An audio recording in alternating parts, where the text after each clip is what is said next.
பாக முகவர்கள் 13,000 பேர்களுக்கான இந்த பயிற்சி பாசறை கூட்டத்தை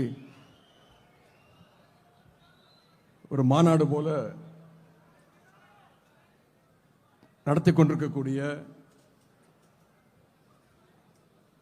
இந்த மண்டலத்துடைய பொறுப்பாளரும் மாண்புமிகு அமைச்சருமான அண்ணன் திரு ஏவா வேலு அவர்களே, மாண்புமிகு அமைச்சரும் மண்டல பொறுப்பாளருமான அண்ணன் MRK பன்னீர்செல்வம் அவர்களே, கழகத்துடைய அமைப்புச் செயலாளர் அண்ணன் RS பாரதி அவர்களே, மாண்புமிகு அமைச்சர்கள் அண்ணன் ராஜேந்திரன் அவர்களே, அண்ணன் ராணிப்பேட்டை காந்தி அவர்களே, சட்டப்பேரவையினுடைய துணைத் தலைவர் அண்ணன் கு பிச்சாண்டி அவர்களே, மாவட்ட கழக செயலாளர்கள் அண்ணன் சிவலிங்கம் அவர்களே, அண்ணன் தரணிவேந்தன் அவர்களே, அண்ணன் உதயசூரியன் அவர்களே, அண்ணன் நந்தகுமார் அவர்களே, அண்ணன் வசந்தம் கார்த்திகேயன் அவர்களே, அண்ணன் செல்வ கணபதி அவர்களே, அண்ணன் தேவராஜ் அவர்களே, அண்ணன் பழனியப்பன் அவர்களே, அண்ணன் மணி அவர்களே, சட்டத்துறை செயலாளரும் நாடாளுமன்ற உறுப்பினருமான அண்ணன் திரு NR இளங்கோ அவர்களே, சட்டத்துறை ஆலோசகர் மற்றும் நாடாளுமன்ற உறுப்பினர் அண்ணன் திரு வில்சன் அவர்களே, இணை துணை செயலாளர்களே, தலைமை கழக வழக்கறிஞர்களே, நாடாளுமன்ற உறுப்பினர்கள் அவர்களே, அண்ணன் மலையரசன் அவர்களே, சட்டமன்ற உறுப்பினர்கள் அண்ணன் மணிக்கண்ணன் அவர்களே, அண்ணன் மூப்பே கிரி அவர்களே, அண்ணன் அம்பேத்குமார் அவர்களே, அண்ணன் சரவணன் அவர்களே, அண்ணன் ஜோதி அவர்களே, அண்ணன் நல்லதம்பி அவர்களே, அண்ணன் வில்வநாதன் அவர்களே, சகோதரர் ஈஸ்வரப்பன் அவர்களே, சகோதரி அமுலு அவர்களே, கழக பொறியாளர் அணியுடைய செயலாளர் அண்ணன் SKP கருணா அவர்களே, தகவல் தொழில்நுட்ப அணியுடைய ஆலோசகர் அண்ணன் கோவி லெனின் அவர்களே, மருத்துவ அணியினுடைய மாநில துணை செயலாளர் மாநில துணை தலைவர் சகோதரர் கம்பன் அவர்களே, மாநில இளைஞர் அணியினுடைய துணை செயலாளர்கள் சகோதரர் அப்துல் மாலிக் அவர்களே, சகோதரர் பிரபு கஜேந்திரன் அவர்களே, சகோதரர் சீனிவாசன் அவர்களே, சகோதரர் ஆனந்த்குமார் அவர்களே, இளைஞர் அணி உள்ளிட்ட அனைத்து அணிகளுடைய மாநில நிர்வாகிகளே, தலைமை செயற்குழு மற்றும் பொதுக்குழு உள்ளிட்ட அனைத்து மாவட்ட கழக நிர்வாகிகளே, உள்ளாட்சி அமைப்புகளுடைய பிரதிநிதிகளே, வருகை தந்துள்ள அனைத்து சட்டமன்ற தொகுதி பார்வையாளர்களே, அனைத்து மாநகர ஒன்றிய நகர பகுதி பேரூர் கிளை வார்டு கழக செயலாளர்களே, நிர்வாகிகளே, மாவட்ட இளைஞரணி அமைப்பாளர் சகோதரர் எவரெஸ்ட் நரேஷ்குமார், சகோதரர் தாகப்பிள்ளை, சகோதரர் ஆனந்த், சகோதரர் ராஜமார்த்தாண்டன், சகோதரர் மணிகண்டன், சகோதரர் கணேஷ்குமார், சகோதரர் அருண் பிரசன்னா, சகோதரர் வடிவேல், சகோதரர் அருண்ராஜ், சகோதரர் சிவகுரு உள்ளிட்ட அனைத்து அணிகளுடைய நிர்வாகிகளே, இங்கே வந்துள்ள 41 தொகுதிகளைச் சேர்ந்த அனைத்து பாக முகவர்களே, அண்ணன் முகமது சகி உள்ளிட்ட கழகத்துடைய மூத்த முன்னோடிகளே, முத்தமிழர் கலைஞருடைய உயிரினும் மேலான அன்பு உடன்பிறப்புகளே, அத்தனை பேருக்கும் முதற்கனுடைய வணக்கத்தை நான் தெரிவித்துக் கொள்கின்றேன். திருவண்ணாமலை மாவட்டத்தில் நடைபெறுகின்ற வடக்கு மண்டல பாக முகவர்கள், பூத் நிர்வாகிகள், பூத் டிஜிட்டல் ஏஜென்ட்ஸ் உங்களை எல்லாம் இன்றைக்கு இங்கு வருகை தந்து சந்திப்பதில் நான் மிகுந்த மகிழ்ச்சி அடைகின்றேன், பெருமை அடைகின்றேன். 12 மாவட்ட கழகங்களைச் சேர்ந்த 41 சட்டமன்ற தொகுதியில் பணியாற்றக்கூடிய 13,000க்கும் மேற்பட்ட பாக முகவர்களை இங்கே நாம சந்திச்சிருக்கோம். திருவண்ணாமலை என்பது நம்முடைய திராவிட முன்னேற்ற கழகத்தின் வரலாற்றில் ஒரு மிக மிக முக்கியமான ஊர். 1963 திருவண்ணாமலை இடைத்தேர்தலில் கழகம் பெற்ற வெற்றி தான் 67 நம்முடைய கழகம் முதலாக ஆட்சி அமைக்க அடித்தளமாக அமைந்த வெற்றி. 1963 அந்த இடைத்தேர்தலுக்கு நம்முடைய முத்தமிழர் டாக்டர் கலைஞர் அவர்கள் தான் அண்ணா அவர்கள் தேர்தல் பொறுப்பாளராக நியமித்தார். பல நாட்கள் கலைஞர் அவர்கள் இங்கே வந்து தங்கி தேர்தல் பணிகளை செஞ்சு தன்னுடைய நண்பர் திரு பாவு சண்முகத்தை அவர்களை கலைஞர் அவர்கள் தான் வெற்றி பெறச் செய்தார். திருவண்ணாமலை இடைத்தேர்தல் வெற்றிதான் திமுகவால் ஆட்சியை பிடிக்க முடியும் என்ற நம்பிக்கையை கழக தொண்டர்களுக்கு கொடுத்த மாவட்டம் இந்த மாவட்டம். 1957 தேர்தலில் கழகம் முதன்முறையாக போட்டி போட்டது. அப்போது வெற்றி பெற்ற 15 பேர்ல 3 பேர் திருவண்ணாமலை மாவட்டத்துக்காரங்க. ஆகவே திருவண்ணாமலையும் நம்முடைய திராவிட முன்னேற்ற கழகத்தையும் பிரித்து பார்க்க முடியாது. இன்றைக்கு தமிழ்நாட்டுடைய நம்பிக்கைக்கு உரிய ஒரு இயக்கமாக திராவிட முன்னேற்ற கழகம் செயல்பட்டுக் கொண்டிருக்கிறது.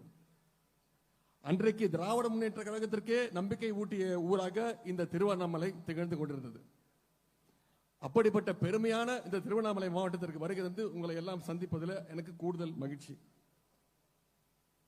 உங்களை எல்லாம் சந்திச்சு பேசுற இந்த சிறப்பான வாய்ப்பை எனக்கு ஏற்படுத்தி கொடுத்த மண்டல பொறுப்பாளர் மாண்புமிகு அமைச்சர் ஏவா வேலு அவர்களுக்கு மீண்டும் என்னுடைய நன்றியை நான் தெரிவித்துக் கொள்கின்றேன். அண்ணன் வேலு அவர்கள், அவரை பொறுத்த வரைக்கும் முத்தமிழர் கலைஞருடைய பேரன்புக்குரிய தம்பி, நம்முடைய கழக தலைவர்களுக்கு உடன்பிறவாத ஒரு அண்ணன். ஏவா வேலு அப்படின்னாலே ஏவாமலேயே எதையும் செய்வார் என்று கலைஞராலும், எதிலும் வல்லவர் என்று நம்முடைய கழக தலைவராலும் போற்றப்படுவார். இன்று காலையில் கூட ஒரு நிகழ்ச்சியை பேசும்போது நான் சொன்னேன், தலைவர் அவர்கள் எப்பவுமே ஏவா வேலுன்னா எதிலும் வல்லவர்னு பாராட்டுவார். அவர் எதிலும் வல்லவர் மட்டுமல்ல, எப்போதும் வல்லவர், எங்கேயும் வல்லவர் என்ற சிறப்புக்குரியவர் தான் அண்ணன் ஏவா வேலு அவர்கள். திருவாரூரில் இருக்கக்கூடிய கலைஞர் கோட்டமாக இருக்கட்டும், சென்னை மெரினா கடற்கரையில் இருக்கக்கூடிய கலைஞர் நினைவிடமாக இருக்கட்டும், எல்லாத்தையும் மிகுந்த கலை உணர்வோடு கட்டி முடித்தவர் தான் அண்ணன் வேலு அவர்கள். இன்றைக்கு அவருக்கே உரிய அந்த தனித்தன்மையோடு இவ்வளவு சிறப்பாக தமிழ்நாட்டிலேயே முதன்முறையாக ஒரு மண்டலத்துக்கான பாக முகவர்கள் பயிற்சி பாசறை கூட்டத்தை இவ்வளவு சிறப்பாக எழுச்சியோடு இங்க நடத்தி காட்டியிருக்கிறார். சில கட்சிகள்ல பூத் ஏஜென்ட்டே இன்னும் போடாம இருக்காங்க, போட முடியாத நிலைமையில இருக்காங்க. ஆனா இன்னைக்கு நாம பூத்ல டிஜிட்டல் ஏஜென்ட்டை போட்டிருக்கிறோம். அந்த அளவுக்கு தொழில்நுட்பத்திலையும் ஆர்டிபிஷியல் இன்டெலிஜென்ஸ் உட்பட டெக்னாலஜிலையும் இன்னைக்கு திராவிட முன்னேற்ற கழகம் தான் முதல் இயக்கமாக நடைபோட்டு கொண்டிருக்கிறது. ஒரு பூத் ஏஜென்ட் மாநாடையே, ஒரு பூத் ஏஜென்ட் பாசறை கூட்டத்தையே இன்றைக்கு பயிற்சி கூட்டத்தையே இன்றைக்கு ஒரு மாநாடு போல் நடத்தியிருக்கிறாரு. அடுத்த ஆண்டு நிச்சயம் நாம தான் வெற்றி பெற போறோம். அந்த தேர்தல் வெற்றி விழாவை எவ்வளவு பிரம்மாண்டமா நடத்த போறாங்க போது நினைச்சு பார்த்தாலே வியப்பாக இருக்கின்றது. நான் அடிக்கடி சொல்வது உண்டு, பூத் நிர்வாகிகள், பூத் ஏஜென்ட்ஸ், நீங்க தான் நம்முடைய கழகத்துடைய இரத்த நாளங்கள். நீங்க ஒழுங்கா செயல்பட்டாதான் கழகத்திற்கு வெற்றியோ தோல்வியோ அது நிச்சயம்.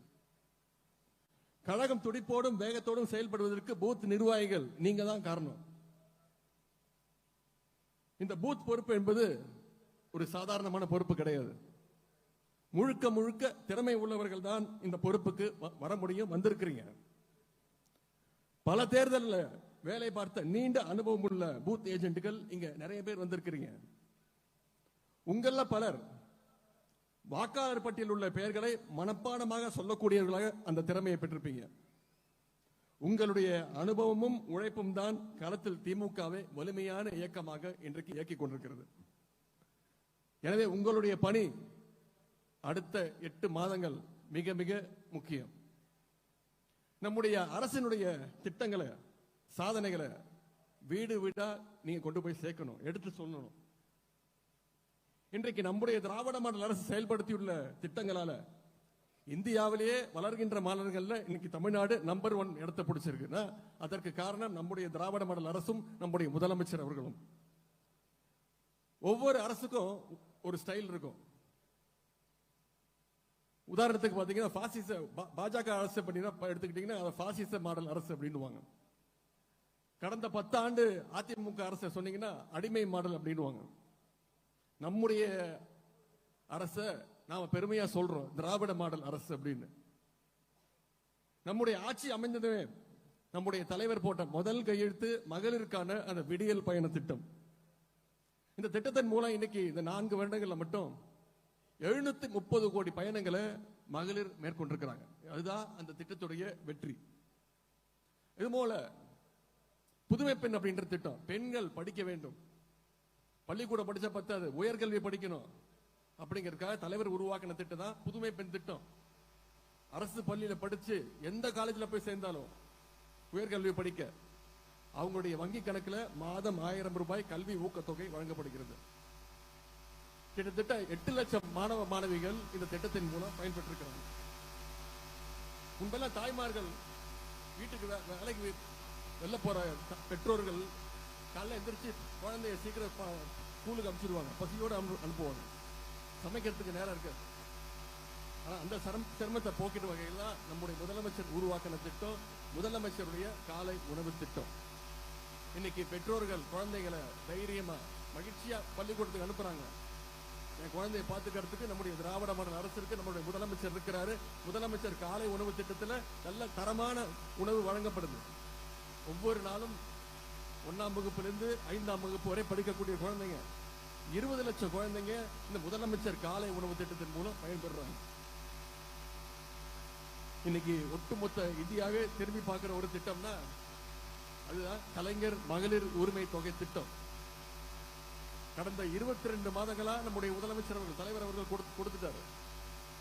மாதம் 1000 ரூபாய். எத்தனை பேருக்கு தெரியுமா? 1,15,00,000 மகளிர் 22 மாசமா வாங்கிட்டு இருக்கிறாங்க. இந்த மாதத்துக்கான உரிமை தொகை, மகளிர் உரிமை தொகை 1000 ரூபாய் இன்னும் ஒரு நாள் 2 நாள்ல வந்துடும். அது மட்டும் இல்ல, இன்னும் கூடுதலான மகளிருக்கு உரிமை தொகை கொடுக்கின்ற வகையில வர 15ஆம் தேதி சிறப்பு முகாம், உங்களுடன் முதலமைச்சர் அப்படின்ற சிறப்பு முகாம் நடக்க இருக்கு. நிச்சயமாக தமிழ்நாட்டில் உள்ள அனைத்து தகுதியான மகளிர் அத்தனை பேருக்கும் இந்த கலைஞர் மகளிர் உரிமை தொகை விரைவில் இன்னும் 2 மாதங்கள்ல வழங்க ஆரம்பிக்கப்படும். இந்த திட்டங்கள்லாம் சொல்லியிருக்கிறேனே, இந்த திட்டங்கள்லாம் மக்கள்கிட்ட மிகப்பெரிய ஒரு வரவேற்பு இருக்கு. இதனாலதான் ஒன்றிய பாசிச பாஜக அரசு தமிழ்நாட்டுக்கு, தமிழ்நாட்டு மக்களுக்கு, தமிழ்நாட்டு அரசிற்கு தொடர்ந்து தொந்தரவுகளை கொடுத்துக்கிட்டு இருக்கு. புதிய கல்விக் கொள்கைன்னு ஒன்று கொண்டு வராங்க. அதன் மூலமா குறுக்கு வழியில மீண்டும் இந்தி திணிப்பை தமிழ்நாட்டுக்குள்ள நுழைக்க பார்க்கிறாங்க. டீலிமிட்டேஷன் சொல்லி மக்களவை தொகுதிகளை குறைக்க பார்க்கிறாங்க. தமிழ்நாட்டுடைய நிதி உரிமையையும் பறிக்கிற வேலையை தொடர்ந்து ஒன்றிய பாஜக அரசு ஓப்பனாவே செஞ்சுட்டு இருக்கு.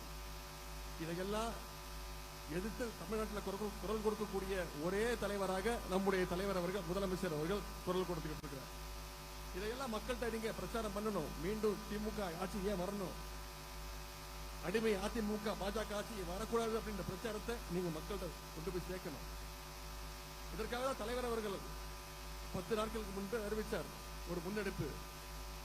ஒவ்வொரு பூத்திலையும் இருக்கக்கூடிய 30% வாக்காளர்களை திராவிட முன்னேற்ற கழகத்தில் உறுப்பினராக சேர்க்கணும் அப்படின்ற ஒரு முன்னெடுப்பு. ஓரணியில் தமிழ்நாடு. தலைவர் அவர்களே சென்னையில நேரடியாக களத்தில் இறங்கி அவரே வீடு வீடா போய் வாக்காளரை சேர்த்தார். 2 நாட்களுக்கு முன்பு திருவாரூர் போகும்போது திருவாரூர்லையும் போய் வாக்காளர்கள் சந்திச்சு கழகத்தில் இணைக்க வச்சார். நான் என்னுடைய தொகுதி சேப்பாக்க திருவல்லிக்கேணி தொகுதியிலையும் இந்த முன்னெடுப்பை எடுத்துக்கிட்டு இருக்கேன். இந்தியாவிலேயே எந்த ஒரு இயக்கத்திலும் இல்லாத வகையில் இந்த முன்னெடுப்பின் மூலம் பூத் டிஜிட்டல் ஏஜென்ட் செயல்பட்டு வர்றீங்க. ஓரணியில் தமிழ்நாடு அப்படிங்கிற மிகப்பெரிய டாஸ்க், அதை கம்ப்ளீட் பண்ணிட்டோம்னாலே நம்முடைய வெற்றியில பாதி உறுதி, 50% வெற்றி உறுதி என்பதை நீங்க புரிந்து கொள்ள வேண்டும். இந்த ஓரணியில் தமிழ்நாடு முன்னெடுப்பின் கீழ் கடந்த 10 நாட்கள்ல மட்டும் 91 லட்சம் உறுப்பினர்களை கழகத்தில் நம்ம சேர்த்திருக்கிறோம். 17 லட்சம் உறுப்பினர்கள் இந்த மண்டலத்தில் மட்டும் சேர்க்கப்பட்டிருக்கிறாங்க. அதற்கு இந்த நேரத்தில் என்னுடைய வாழ்த்துக்கள்.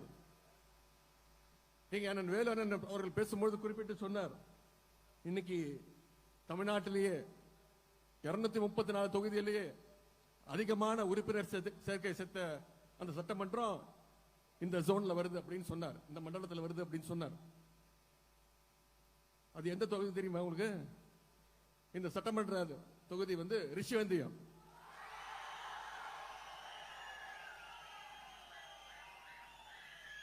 கிட்டத்தட்ட 1,34,000 வாக்காளர்களை நீங்க சேர்த்திருக்கிறீங்க. அதற்கு இந்த நேரத்தில் என்னுடைய வாழ்த்துக்கள். இந்த நேரத்தில் நீங்க இன்னொன்று மனசுல வச்சுக்கணும், இன்னைக்கு நீங்க முதல் இடத்துல இருக்கிறீங்க.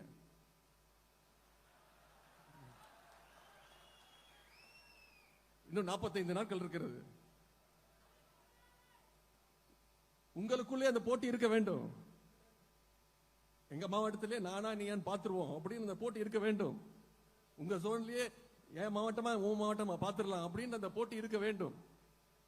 இருந்தாலும் இன்றைக்கு முதலிடத்தில் இருக்கக்கூடிய ரிஷி வந்தியத்திற்கு என்னுடைய பாராட்டுக்கள், வாழ்த்துக்கள்.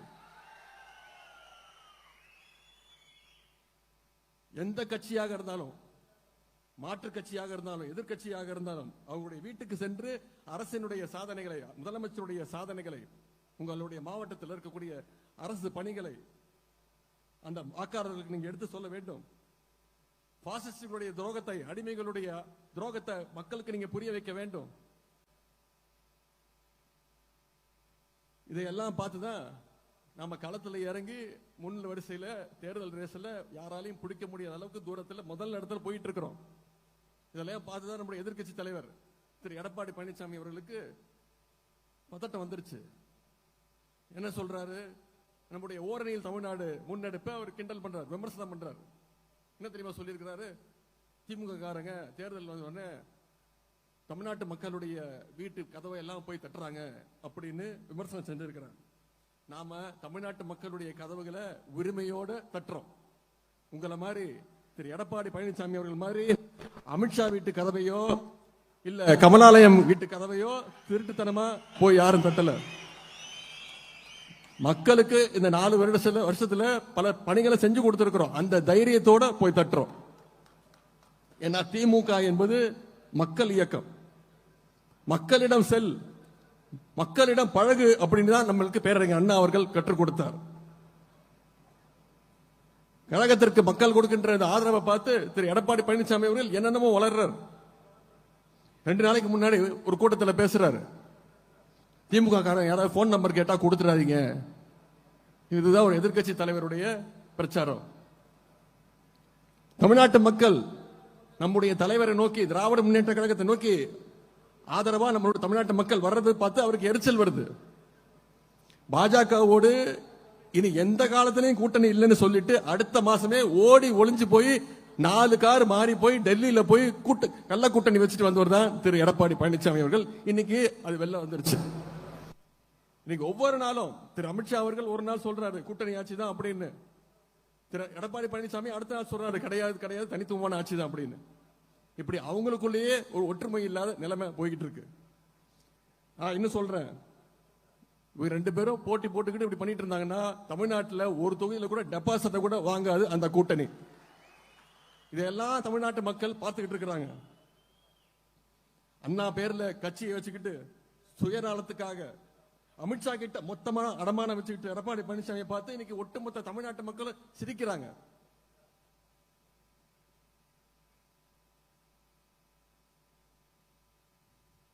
அதே மாதிரி 3 நாளைக்கு முன்னாடி திரு எடப்பாடி பழனிசாமி அவர்கள் அவருடைய பிரச்சாரத்தில் பேசுறாரு, இந்து சமய அறநிலையத்துறை சார்பாக கல்லூரிகள் கட்டலாமா, இது எவ்வளவு பெரிய அநியாயம் அப்படின்னு பேசியிருக்கிறார்.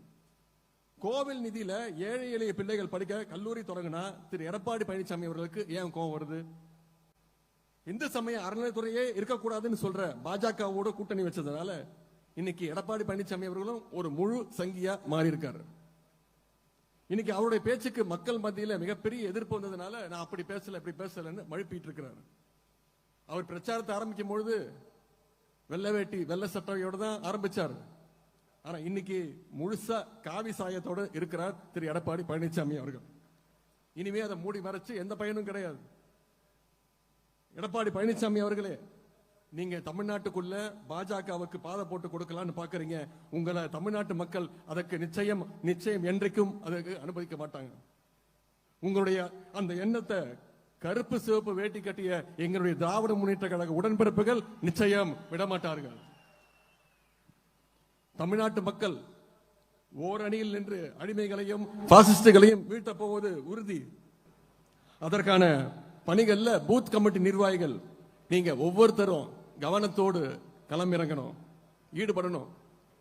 தினசரி வாக்காளர் பட்டியலை வீடு வீடா போய் சரி செய்யுங்க, சரி பாருங்க. வாக்காளர் பட்டியல்ல தகுதியானவங்களை சேருங்க, போலி வாக்காளர்களை நீக்குங்க. உங்க பூத்துல இருக்கவங்களோட குடும்பத்தோட ஒருத்தரா பழகுங்க. அவங்களுக்கு உங்க மேல அந்த நம்பிக்கை வரணும். அவங்க கேட்கின்ற உதவிகளை செஞ்சு கொடுங்க. உங்களால முடியாத உங்களுடைய மாவட்ட அமைச்சர் இல்ல மாவட்ட கழக செயலாளர்கிட்ட கொடுத்து செஞ்சு கொடுக்க முயற்சி செய்யுங்க.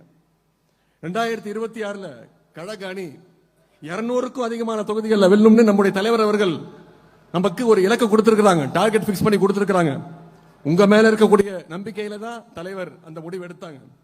அந்த நம்பிக்கையை இங்க வந்திருக்கக்கூடிய கழக உடன்பிறப்புகள் நீங்க காப்பாற்றுவீங்க என்ற நம்பிக்கை எனக்கு இருக்கு. அடுத்து வருகின்ற இந்த 8 மாதம் மிக மிக முக்கியமான மாதம். கழகம் 200க்கும் அதிகமான தொகுதிகளில் ஜெயிக்கணும்னா இந்த மண்டலத்தில் இருக்கக்கூடிய 41 தொகுதியிலையும் நீங்க வெற்றியை தேடி தருவீங்க அப்படின்ற நம்பிக்கை எனக்கு இருக்கு. கழகம் 7வது முறையா ஆட்சி அமைக்கணும்னா நம்முடைய தலைவர் அவர்கள் தொடர்ச்சியாக 2வது முறையாக முதலமைச்சர் நாற்காலியில் உட்கார போறது உறுதினா இந்த பணிகளை நீங்க செஞ்சு காட்டி ஆக வேண்டும். இங்க அண்ணன் ஏவா வேலன் பேசும்போது சொன்னார், நிச்சயம் வெற்றி பெறப்போது உறுதி. அது என்ன, இந்த இடத்தோட ராசி அப்படின்னாரு. இந்த இடத்தோட ராசியில எனக்கு நம்பிக்கை கிடையாது. நிச்சயம் நாம ஜெயிக்க போறது உறுதி. நம்முடைய தலைவர்கள் மீண்டும் முதலமைச்சரா உட்கார போறது உறுதி. திராவிட முன்னேற்ற கழகம் ஆட்சி அமைக்க போது உறுதி.